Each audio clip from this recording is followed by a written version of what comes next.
Olá, boa noite. Novamente estamos aqui no Bari Live para esse primeiro Bari Live do ano. Nós vamos começar esse ano com toda a empolgação, nós vamos ter uma hora aqui junto com vocês. E eu já, de cara, eu quero pedir para vocês desculpas, nós temos um probleminha com a transmissão, mas nós temos um jeito, nossa equipe técnica é fantástica e nós conseguimos uma maneira diferente de apresentar. Então vai ficar um pouco diferente hoje, não vai ter aquele jogo de câmeras, mas nós com o seu velho e bom celular, nós conseguimos levar as informações mais importantes. E hoje é muito importante esse primeiro dia, que nós vamos tratar de um assunto que é fundamental para todos, que é o diabetes tipo 2, as novas fronteiras da terapia de tratamento, o tratamento clínico, que são o tratamento cirúrgico.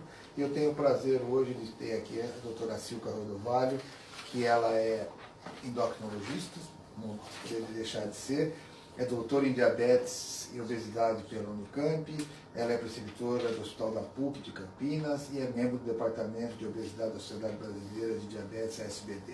É um prazer ter você aqui, Silka, para a gente poder discutir um pouquinho com os nossos internautas sobre esse problema tão grave.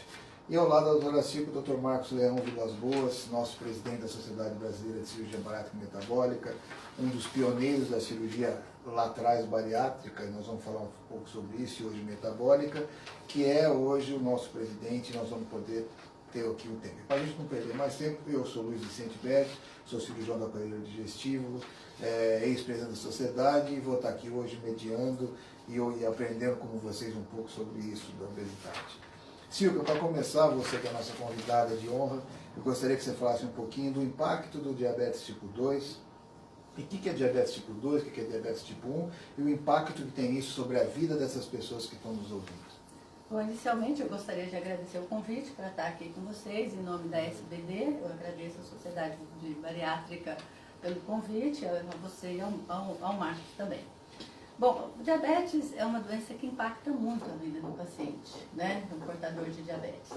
A gente pode diferenciar o diabetes do tipo 1, diabetes do tipo 2, a gente tem um outro diabetes chamado diabetes gestacional e o diabetes por outras causas. O diabetes tipo 1 é aquele que aparece na infância e normalmente o problema do diabetes é causado por uma falência do pâncreas. Essa falência normalmente é uma causa autoimune. Eu já nasci com isso. Eu nasci com a chance de ter e por um outro probleminha, alguma intercorrência com o ambiente, o sistema imunológico começa a produzir, eu falo, soldadinhos, né, que eram para a nossa defesa, na realidade eles vão e levam um mau funcionamento do pâncreas e ele para de produzir insulina. Isso acontece normalmente em crianças e em adultos muito jovens. No adulto mais velho isso também pode acontecer, mas numa quantidade, uma incidência muito baixa.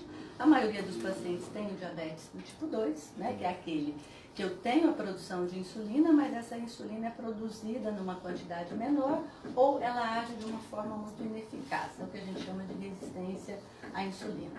Esse é o nosso público maior, 80%, 90% dos diabetes tem esse diabetes do tipo 2. Tem uma relação com a hereditariedade, a história familiar, aparece mais com a idade, aparece mais naqueles pacientes que têm sobrepeso e obesidade, naqueles que têm uma inatividade física. Então, esse público é impactado porque o tratamento, para tratar isso, a gente precisa tratar os fatores que levaram ao diabetes, né? Então, o principal dele é a obesidade, 80% dos pacientes que têm diabetes do tipo 2 têm também obesidade. Então, a gente vai ter que tratar a obesidade e vai ter que tratar com mudança de hábitos de vida e mudanças de estilo, ter uma vida mais saudável. A gente sabe que isso não é fácil, né, Marcos? Nada é fácil, né? Então, se eu controlar a obesidade, eu vou estar dando um grande passo para que eu também controle meu diabetes tipo 2. Sim. É como se, sei lá, eu comesse 10 gramas de açúcar, né? E meu corpo precisasse de 3, meu pâncreas ia lá e produzia 7 ml de insulina, 10 menos 7, 3, resolveu. Sim. Aí, de repente, aparece um monte de ladrãozinho, que é a célula de gordura, e começa a roubar essa insulina. Isso. E aí, às vezes eu nem como tanto mais, mas o meu pâncreas não consegue mais combater. Isso, o seu essa insulina é produzida de uma forma ineficaz por muitos anos, né? Diabetes é uma doença que não começa no primeiro dia, Dói? no dia que você faz o diagnóstico. Diabetes né? dói? Não, se doesse ia ser bom, né? Porque daí a gente ia entender... Ia saber quem é quem. Ia saber quem é quem, né? Se desse diarreia, eu falo se desse febre, a gente corria para saber. O problema é que o diabetes é assintomático, silencioso. Né? Silencioso por muitos anos. A gente acredita que quando a gente tem o diagnóstico de diabetes, provavelmente a gente já tem diabetes há uns 7 a 10 anos, né? Essa fase silenciosa, né, ela é de longa duração, mas ela é tão, vamos dizer, perigosa, né? Ou ela causa tanto impacto quanto a fase que a gente passa a ser mais sintomático, certo? Então, a gente precisa fazer esse diagnóstico de uma maneira mais precoce. Não esperar os sintomas, né, aparecer. Doutor Marcos, nós começamos bariátricos e hoje somos metabólicos. O que é isso? O que é cirurgia bariátrica, o que é cirurgia metabólica? A doutora Silca disse que nós temos que, às vezes, tentar combater a obesidade. E aí a gente sabe que tem o tratamento clínico, o tratamento de mudança de comportamento. Mas o que é essa história de bariátricos e metabólicos que a gente começou? Bom, lá atrás, há mais de 50 anos, começamos tratando úlcera de estômago, tratando câncer de estômago. Nós atiramos naquilo e descobrimos que aqueles pacientes que faziam aquelas cirurgias no estômago perdiam peso. Daí começaram as cirurgias bariátricas. Baros, que vem do grego, que é peso, gerou o nome bariátrico, e nós começamos a desenvolver técnicas cirúrgicas que levavam à perda de peso, e essa perda de peso, obviamente, melhorava uma série de doenças associadas à obesidade. Melhorava a hipertensão, melhorava os problemas articulares, a respiração, e melhorava também o diabetes. E como a doutora Silva acabou de falar para a gente, quanto mais pesado o indivíduo, maior o risco de desenvolvimento de diabetes tipo 2. E aqueles indivíduos muito pesados que perdiam muito peso, desenvolviam uma grande melhora no diabetes. Com o passar do tempo, ainda atirando na obesidade, começamos a descobrir que indivíduos também com menor grau de obesidade, quando faziam uma cirurgia, por alguma razão, tinham também uma melhora do diabetes. E aí começaram uma série de estudos a buscar explicações por que indivíduos que não tinham tanto excesso de peso, que faziam a cirurgia, melhoraram o diabetes. E aí se descobriu que a cirurgia não era simplesmente o que nós acreditávamos, que era reduzir a quantidade de comida que come ou reduzir a quantidade de alimento que absorve. Tinham mais coisas envolvidas nisso. E aí descobrimos um monte de coisas, né? Descobrimos hormônios, descobrimos que ácidos biliares, coisas que são produzidas no fígado, que vão para o intestino, que tem importância nisso. Descobrimos que bactérias que vivem no intestino da gente, no momento que começam a comer mais comidinha que a gente não absorve, aumentam a proliferação, e que esses efeitos todos tinham efeitos positivos sobre o diabetes. E daí nasceu, como o diabetes é uma doença metabólica, nasceu o nome de cirurgia metabólica. E hoje nós entendemos que ela pode ser uma ferramenta que pode ser utilizada naqueles pacientes com maior grau de dificuldade de controle do diabetes, mesmo que não sejam tão obesos mórbidos. Então é uma alternativa também. Suzete, obrigado. Nós também adoramos esse programa, que nós estamos aqui, foi bom. Andressa, Perillo, que bom que retornamos e estamos aqui. Esse ano nós vamos ter mais o tempo todo. O Henrique Tibal tem 9 meses de operado e menos 61 quilos. E ele falou, doutora Silvia, que a hemoglobina glicada dele antes estava em 6,1 e hoje está em 5,9. O que ele quis dizer com isso? Que ele melhorou? Eu acho que ele quis dizer que, assim, ele melhorou da diabetes, né? Houve uma leve melhora, mas a gente tem que entender que se ele perdeu peso, ele perdeu 61 quilos, ele com certeza teve melhora das outras comorbidades que estavam associadas aí ao diabetes. A gente sabe que diabetes vem junto com hipertensão, diabetes vem junto com dislipidemia, diabetes vem junto com o aumento da chance de ter doença do coração, de ter derrame, né, que é o AVC. Então, provavelmente, ele teve uma grande melhora nessas outras comorbidades. E isso, provavelmente, deve estar impactando muito positivamente o quadro aí do nosso... E como você disse, ele perdeu 61 quilos e provavelmente mudou outros comportamentos alimentares, atividade física, que para ter esse resultado é aquela mudança de vida. Ganhou, provavelmente ele está ganhando uma vida mais saudável.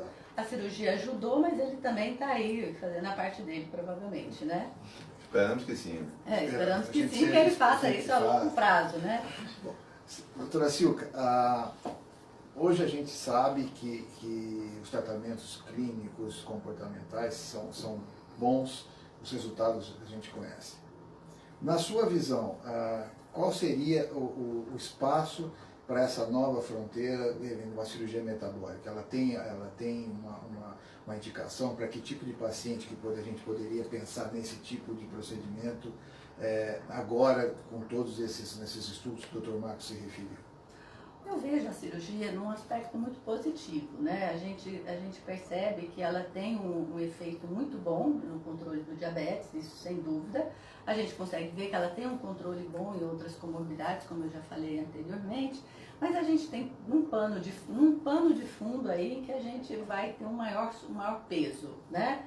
Nos casos em que o paciente tem diabetes e é obeso, né, o IMC maior do que 40, ou se ele tem um IMC maior do que 35 também, eu acho que isso fica valendo, porque o grande motivo aí, talvez, do diabetes seja esse excesso de peso, né? E eu acho que nesses casos eu não tenho dúvida que a cirurgia ela tem um papel importante, né? E ela deve entrar no arsenal de controle de alguns dos pacientes diabéticos. Quando a gente fala em pacientes que têm um peso um pouco menor, eu acho que aí a gente tem que avaliar com um pouquinho mais de cuidado, caso a caso, né? Um quadro mais voltado aí para a história desse paciente, quanto tempo tem de diabetes, a história familiar, como é que desenvolveu o diabetes, se ele já começou a tomar insulina logo precocemente depois do diagnóstico, isso já é um indício que o pâncreas dele já não está funcionando tão bem, né? E a gente precisa que o pâncreas esteja em bom estado, vamos dizer assim, para que a cirurgia tenha o efeito sobre o diabetes, né? Então, um grupo com peso um pouquinho menor, talvez a gente precise olhar assim com um pouquinho mais de cuidado. Quando né? a gente diz para o nosso internauta, o paciente de um peso um pouco menor, nós estaremos de repente trabalhando em cima. Nós sabemos que o índice de massa corporal, ele não mede se a pessoa vai ter mais infarto, se não vai. Sim. Ele é uma medida antropométrica, vamos dizer assim. Então. Mas, para ficar mais fácil, esse paciente, essa cirurgia teria uma indicação mais precisa naqueles pacientes que já têm a doença, a obesidade, ou seja, que seria um IMC entre 30, 31, 32, 33, e ainda não teria, de repente, em pacientes com menos, é isso mais ou menos que você quis dizer, em pacientes menos, mais... eu acho que assim, essa cirurgia, ela tem a gente vem mostrando vários estudos e a gente vem vendo isso na prática do dia a dia, né? Que o paciente que tem um IMC maior do que 35, a gente não tem dúvida do espaço que a cirurgia tem dentro do tratamento do diabetes, né? Quando a gente fala no índice menor, eu acho que a gente tem que avaliar índice menor do que 35, até 30 e menor do que 30, e eu acho que a gente tem que ter mais cuidado ainda, né? Porque a gente não tem aí a questão do peso. Logicamente, o Marcos colocou isso super bem, né?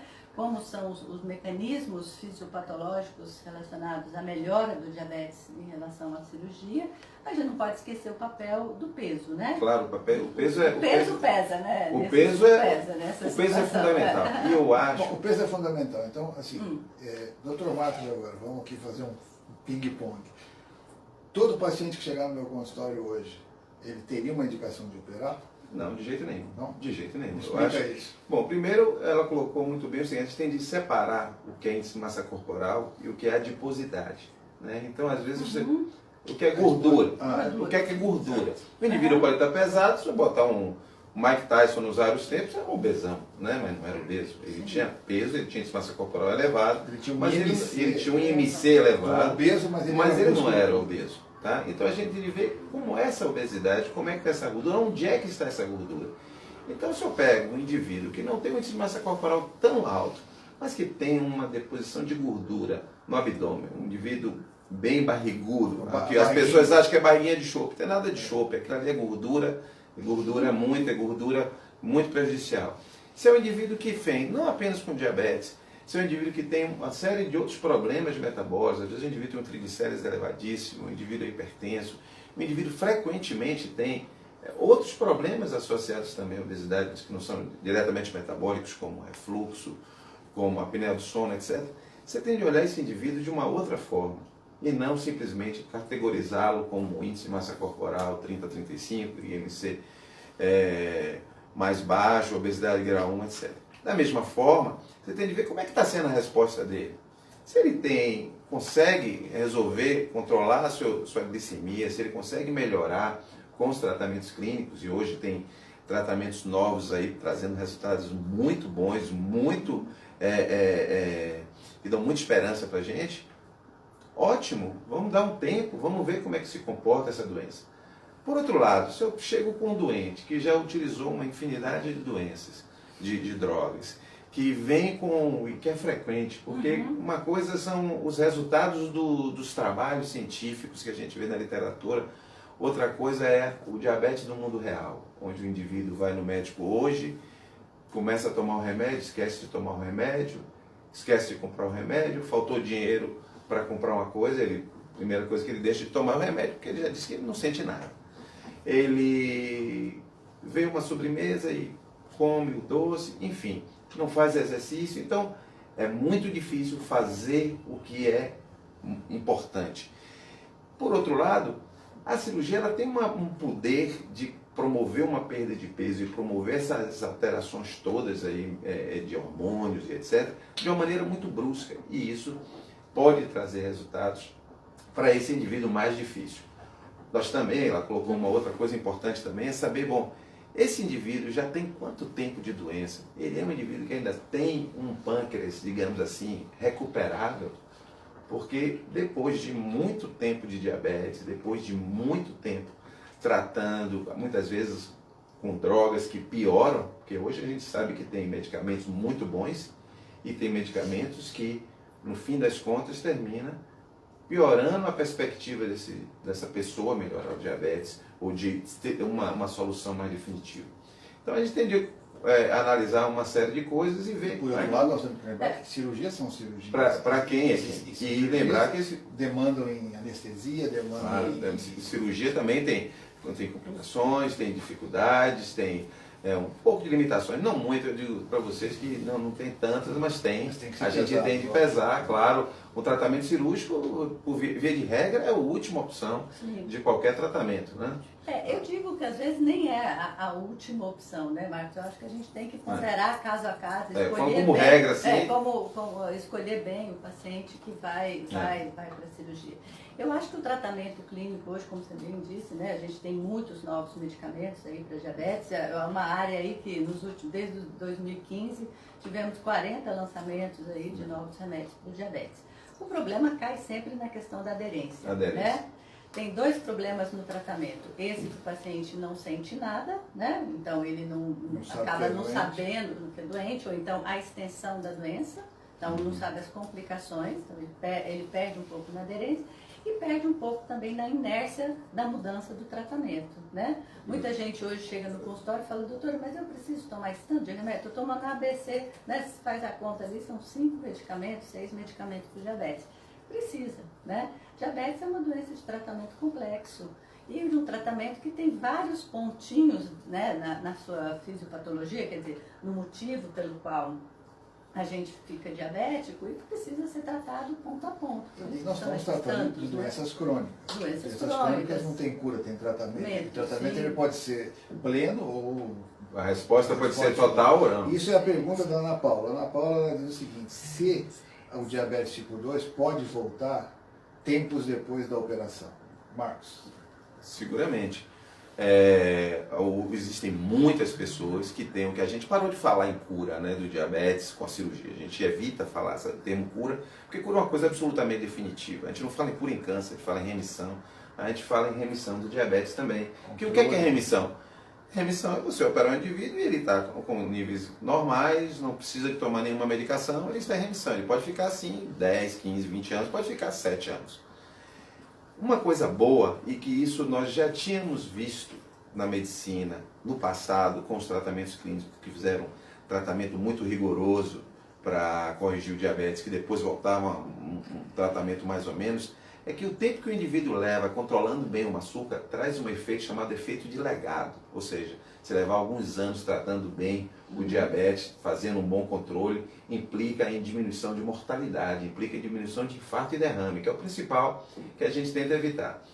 E nós observamos que mesmo aqueles pacientes que fazem a cirurgia bariátrica, que fazem uma cirurgia metabólica, que levam 7, 10 anos, porque estima-se que mais ou menos uns 30%, esse é mais ou menos uns 30% dos pacientes que vão ter remissão da doença vão voltar a ter diabetes. Por isso que é importantíssimo o acompanhamento contínuo.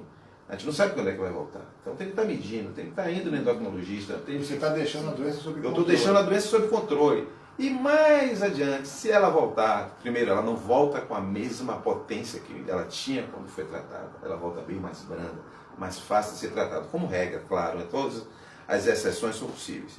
E esse tempo que ele levou se beneficiando desse controle vai impactar muito na redução das coisas que nós visamos. Mas a gente não está preocupado especificamente com o açúcar contágio. A gente está preocupado com aquilo, porque aquilo é um indicador para saber que esse indivíduo não vai ter doença renal, não vai ter doença sobre a visão, não vai morrer de infarto e derrame. É isso que a gente objetiva, né? Perfeito.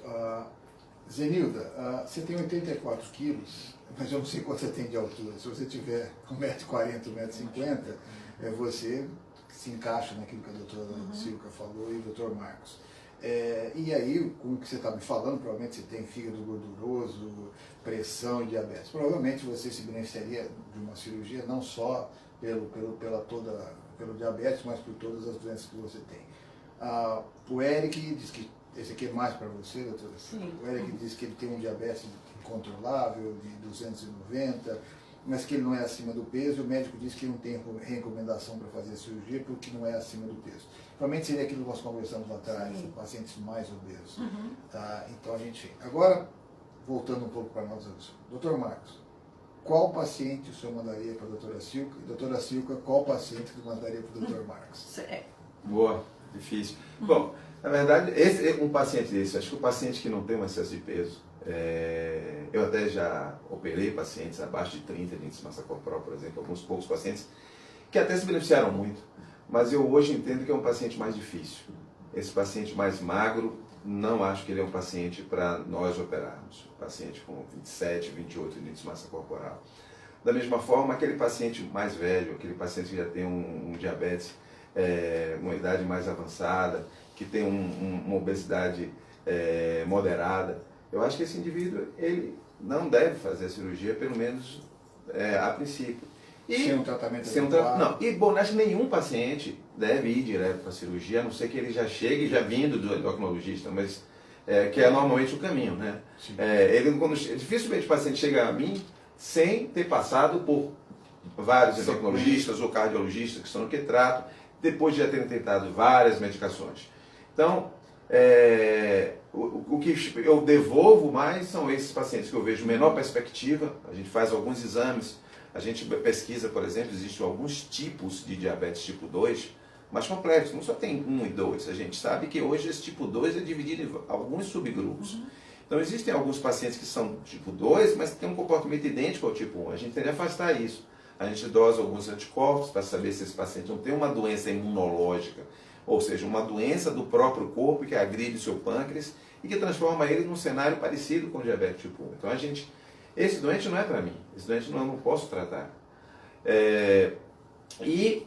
Indivíduos que têm outros fatores de risco muito grandes para a cirurgia, que não vão ter um risco-benefício favorável. Sintetizando, um paciente que não tenha tido um tratamento prévio adequado, pacientes que escapem daquela zona de segurança e de benefício para o paciente, mais ou menos isso, que é o que diz a resolução do Conselho Federal de Medicina. Doutora Silva, agora quem era o paciente que você mandaria para ele? Eu acho que pleno acordo aí com o Marcos, acho que ele sintetizou bem, mas eu colocaria aquele paciente que fez um tratamento, que está sobre o melhor tratamento, né, que a gente possa ter hoje para o diabetes, que ele foi aderente ao tratamento, que isso também conta, né, porque às vezes o paciente não é aderente. Se ele já está numa complexidade de tratamento que a gente viu que ele não melhorou.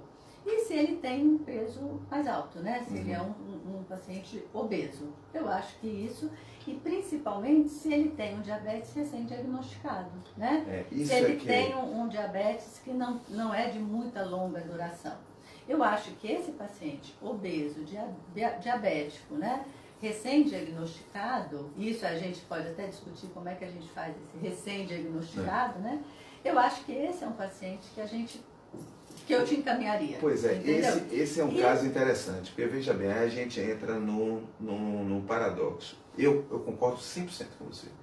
O paradoxo é, esse indivíduo recém-diagnosticado, ele ainda não percorreu todo o caminho de drogas, etc, etc. É um indivíduo com, vamos lá, 34, 33 de índice de massa corporal, que é barrigudo, fez um diagnóstico, uma descompensação, ela descobriu que está diabético, tem hipertrigliceridemia, tem uma esteatohepatite, tão moderadamente hipertenso. É um indivíduo jovem, 40 anos de idade, 45 anos de idade. Ou seja, quanto mais cedo esse indivíduo tiver uma abordagem um pouco mais incisiva, melhor a perspectiva dele de longo prazo. Eu concordo em partes aí com você, né? Até agora você está um pouco... Então me explica, o que seria exatamente essa abordagem precoce, esse diagnóstico precoce? Não, é diagnóstico precoce do diabetes, Sim. né? Então, se ele tem poucos anos que ele está Isso, ele acabou de saber. Mas nós temos que lembrar que ele tem um diagnóstico precoce, mas ele já está com diabetes há muito tempo. E o diabetes, a questão dele é o diabetes ter sido mais causado pela questão do peso, entendeu? A melhora, a gente não pode tirar, né, a questão que o peso melhora muito, a perda de peso melhora muito o controle do diabetes e o controle das comorbidades, né? Eu acho que esse paciente, não vou falar para você que eu acho que ele não deve operar.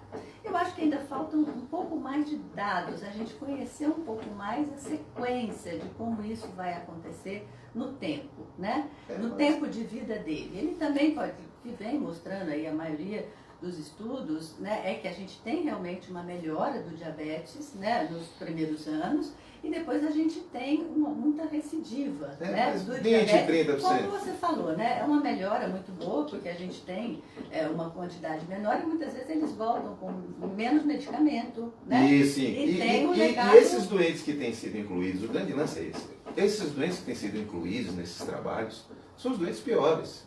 Não são esses doentes de diagnóstico mais recente. Mas eu acho que a gente... E os doentes que nós temos operado, os doentes que nós operamos hoje, são aqueles doentes que já chegam com glicada de 9, 10, entendeu? São indivíduos com muitos anos de... Essa pergunta eu acho que é fundamental para a gente entender. Muito precoce, às vezes você pode ter... Tá indicando demais, né? Pulando uma etapa do Sem tratamento. dúvida, Então, é muito difícil dosar isso. Agora, também quando você pede o time, esse paciente já está dialisando, já infartou, qual seria... não, aí você já... Eu acho Aí já que perdeu você muito. já não tem. Não tem. Tempo, Então, vamos dizer, é mas, difícil a gente ter essa... de qualquer maneira, eu acho que mesmo aqueles que têm mais tempo de diabetes, eles acabam se beneficiando se eles forem obesos. Eu não tenho dúvida em relação a isso, né? Das outras comorbidades, da diminuição do número de tratamento. A gente vê nos estudos que o número de medicamentos também diminui ao longo do tempo, né? Isso a gente não tem dúvida. E eu acho que existe uma gama grande desse tipo de pacientes que a gente encaminha para o cirurgião bariátrico. Muitos desses né? pacientes não vão deixar de se livrar totalmente dos remédios. Não precisa. Não precisa. O objetivo não é tirar ele de remédio de tudo. Não, o objetivo é controlar a doença. Né? Controlar a doença, devem tirar a insulina, ou diminuir a dose da insulina, ou não usar mais, mas o hipoglicemia vai ter que, às vezes, continuá-lo, porque não tem como. Então, eu acho que essa é uma ideia, que é a palavra que se usava antigamente de cura, não era adequada, e hoje o controle é adequado. Então, basicamente, a gente sabe de muitos outros programas, nós temos várias, não temos várias, mas algumas técnicas cirúrgicas. E a Marcele Correia, ela pergunta se seria uma cirurgia que seria melhor em relação a outra, entre a gastrectomia vertical, o sleeve ou o bypass, se existem cirurgias que são mais potentes ou menos potentes para o controle do diabetes. Bom, o bypass ele é um procedimento que ele tem mais mecanismos de ação. É um mecanismo mais complexo, mecanismos mais complexos. Vai agir em mais setores do aparelho digestivo que vão levar a um potencial maior benefício. Alguns estudos não mostraram muita diferença, mas estudos com maior número de pacientes mostraram que o bypass gástrico ele é em torno de 15 a 20% mais potente no controle do diabetes, principalmente se for um diabetes um pouco mais agressivo. Se for um diabetes inicial, se for um paciente mais moderado, ambas as cirurgias vão fazer mais ou menos o mesmo efeito, vão ter mais ou menos o mesmo benefício. O Conselho Federal de Medicina determinou inicialmente que a cirurgia proposta original deve ser o bypass gástrico para aqueles pacientes entre 30 e 35 que têm indicação de cirurgia metabólica. E em casos de exceção, claro que existem várias exceções, eles podem ir para a gastrectomia vertical como procedimento de segunda escolha. Existe um único tipo de cirurgia, existe a cirurgia certa para o paciente certo, que, como a doutora se falou no começo, ele tem que ser muito bem estudado na indicação para o procedimento e também estudado para indicar qual o procedimento melhor para ele. Basicamente seria isso. Nós estamos num cenário assim, que cada caso é um caso, cada caso tem de estudar se deve, quando deve, né, como deve, o que deve complementar. Doutora Silca, a Ângela pergunta se a preparação para esse paciente, que seria um candidato à cirurgia metabólica, ela é semelhante ao do paciente que vai ser submetido à cirurgia bariátrica? Existem as preparações pré-operatórias e os controles pós-operatórios, como vitaminas e outras coisas? Sim, eu acho que é importante a gente definir assim, que a cirurgia metabólica e a bariátrica tecnicamente é a mesma, né? Porque muitas vezes o paciente chega com essa dúvida, né? Eu vou operar do diabetes, mas é a mesma cirurgia. Seria uma aspirina que serve para dor de cabeça. Para dor de cabeça e que serve para controlar, afinal, o sangue, para a gente não ter doença do coração, né? A cirurgia é a mesma e o preparo vai ser o mesmo. Decidiu operar, né? O clínico já fez uma avaliação, chegar a uma conclusão que essa é a melhor opção para aquele caso. Eu acho que o segmento, as avaliações pré-anestésicas, né? Elas são muito semelhantes, não deve ser muito diferente. Logicamente, se o paciente for mais controlado para a cirurgia, melhor, né? Para vocês, porque Sim, o risco fica menor, o pós-operatório é melhor, o risco intracirúrgico é melhor, né? Mas nem sempre a gente consegue que ele vá tão bem controladinho assim do diabetes, como aquele que perguntou anteriormente, né? A minha hemoglobina estava 6. Que bom que pode operar com essa hemoglobina, porque a gente corre no Esse aí operou mais por causa do peso mesmo. Provavelmente, né? É um grande obeso, né? Em relação ao controle depois, o que a gente vê na prática, né, Marcos, é que muitos pacientes conseguem fazer a retirada das medicações muito precocemente, né?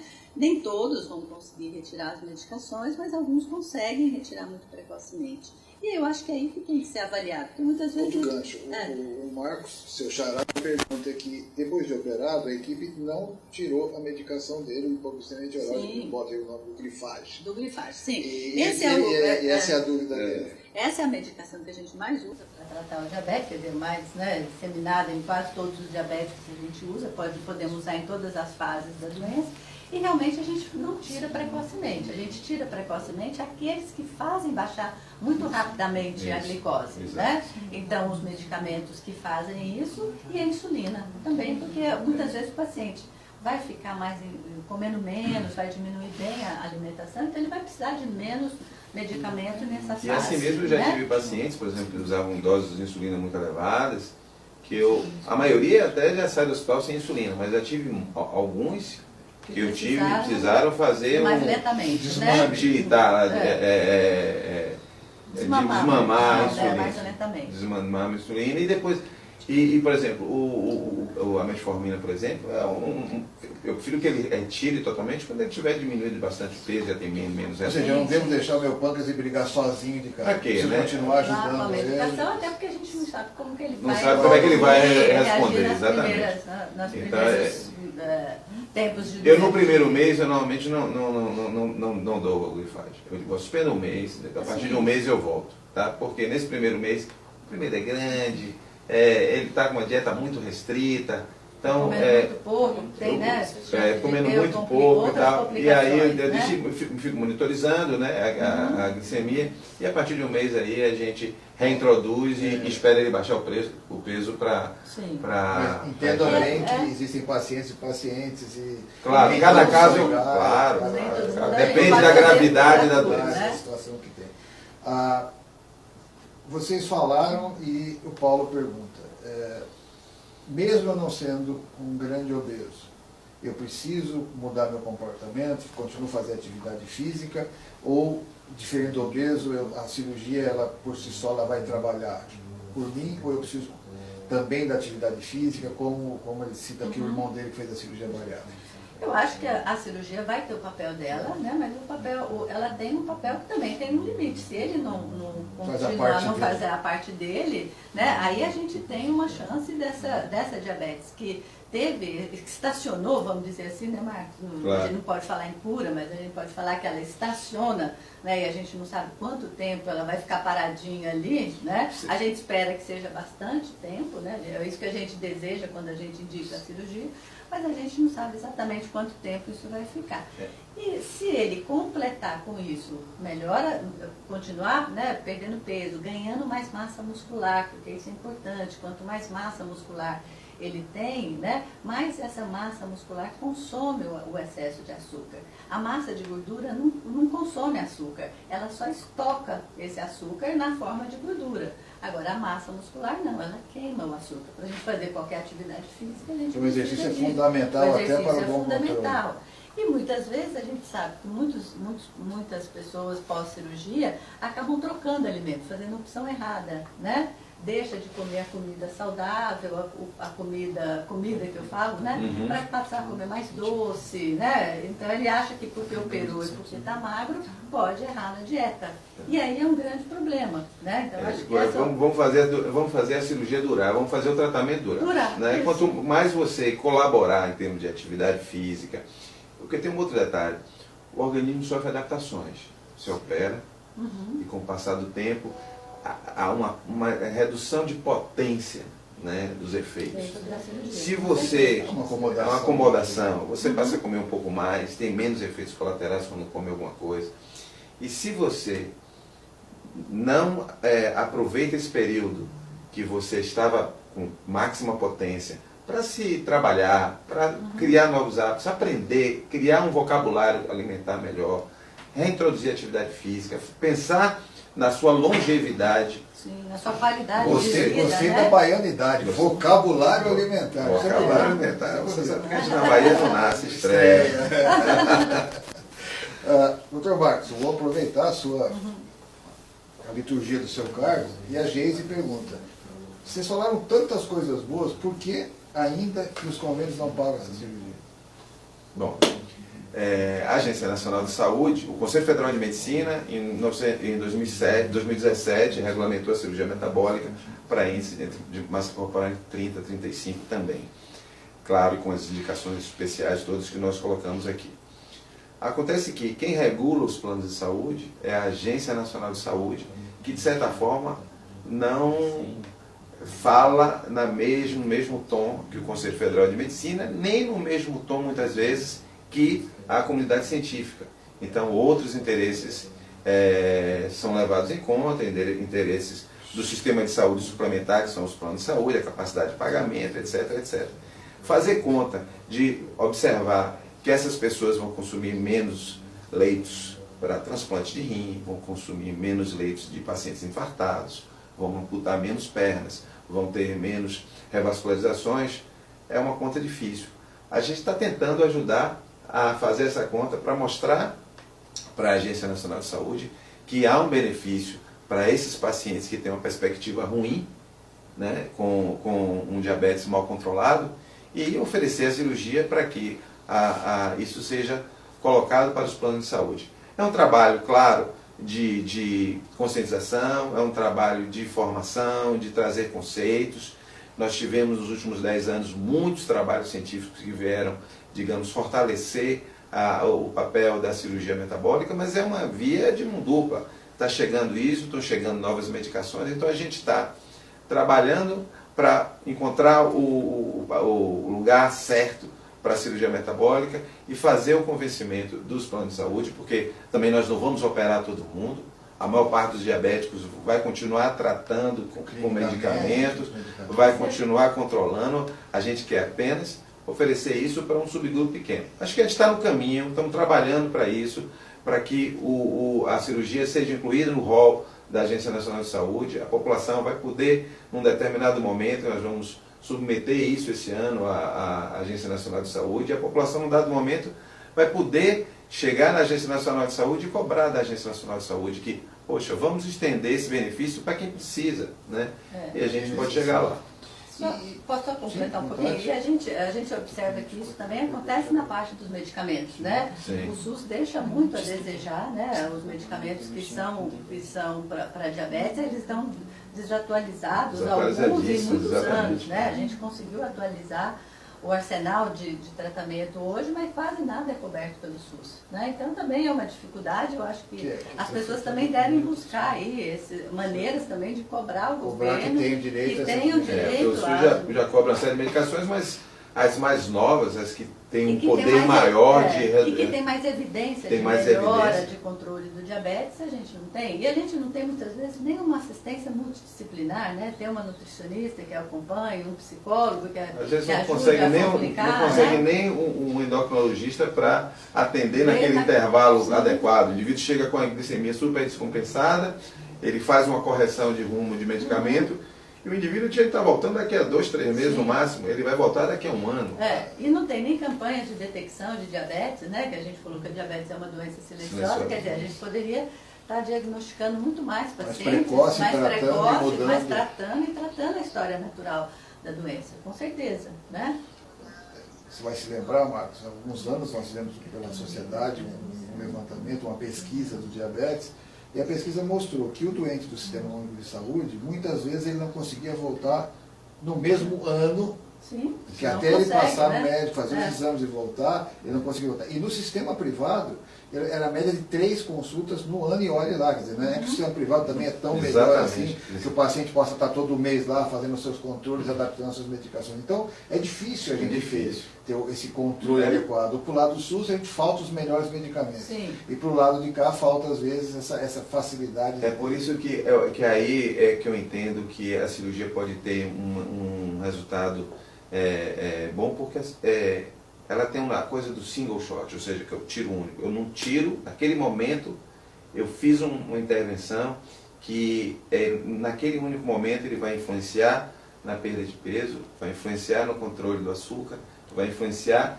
nas outras coisas que a gente não falou, que o diabético, a pessoa com diabetes, é importantíssimo não somente que ela controle o açúcar, é importantíssimo que ela controle a pressão e o colesterol. Esses 3 pontos aí, que eles chamam de triplo objetivo, são fundamentais para que você reduza as complicações, né? Sim, e a cirurgia, a gente consegue, com aquele ato, influenciar diretamente nisso, em que o indivíduo precisa tomar as 3 medicações ou 5 medicações para aquelas 3 doenças. Então esse é um aspecto que é muito positivo. Completando aí um pouquinho, Marcos, a gente sempre vai ter que fazer um balanço, né? A gente tem os efeitos muito positivos da cirurgia, mas a gente tem também avaliar que tem riscos, né? E tem os as suplementações que a gente tem que fazer. Para alguns pacientes, esses benefícios serão muito maiores do que os riscos, e para outros não, né? Então volto na questão que a gente tem que um pouco a gente tem que pesar e mostrar para o lembrar, doente que existem reações adversas. Ele vai ficar com pouca vitamina, né? De alguma maneira, ele vai ter que repor. Então, se ele não foi aderente ali ao tratamento, tratamento anterior, ele vai ter que ser aderente agora a esses tratamentos, né?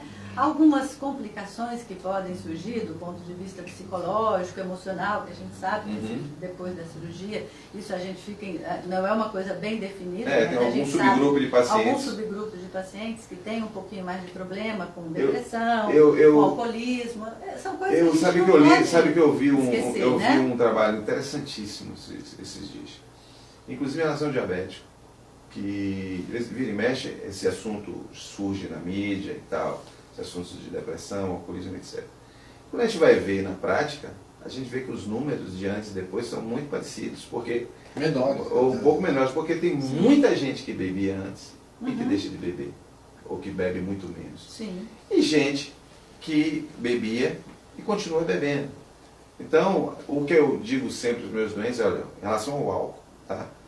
Você vai mudar um pouco a sua relação com o álcool no sentido de absorção, de efeito. Então você tem que beber menos.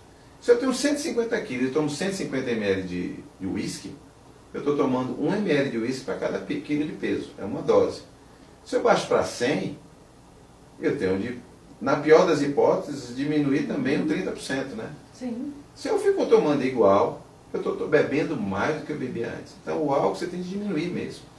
E em relação a esses fenômenos psicológicos, esse trabalho que eu estava falando, foi muito interessante porque esses efeitos psicológicos no subgrupo de diabéticos não se observou. Se observa mais nos grupos de obesos, mas você não teve aumento desse tipo de evento nos diabéticos. Eu acho que são 3 fatores que eu acho que são fundamentais em relação a essa parte, vamos dizer assim, comportamental, a depressão, a situação. Primeiro, a gente tem que entender o obeso como um todo. Né? O obeso, ele, num determinado momento da vida, e não só o obeso mórbido, mas o obeso, quando ele passa de 30, ele passa, eu sempre digo que a obesidade é uma doença do corpo e da alma. E às vezes a alma dói primeiro do que o corpo. E num determinado momento ele passa a ser, ele tem que, para ele ser aceito pela sociedade, ele precisa mudar o seu comportamento, ele precisa ser alegre, porque um obeso mal-humorado, ele já tem 2 estigmas na cabeça dele. Então, às vezes, quando a pessoa opera, ele passa a não aceitar determinadas coisas que ele aceitava, o que leva a falar, nossa, esse cara ficou mais, antes ele era tão alegre. Não é que ele era até alegre, ele achava que ele precisava daquilo para ser aceito pela sociedade. É um subgrupo. Em relação à bebida, a gente tem 3 situações. Óbvio, nós sabemos todos que um grupo de pessoas vão desenvolver uma troca de compulsão. Ou álcool, a droga, ou a compra, ou o sexo. Mas são pequenas, é um grupo pequeno, que quando esse paciente é bem preparado antes e bem acompanhado depois, a tendência é que isso seja menor.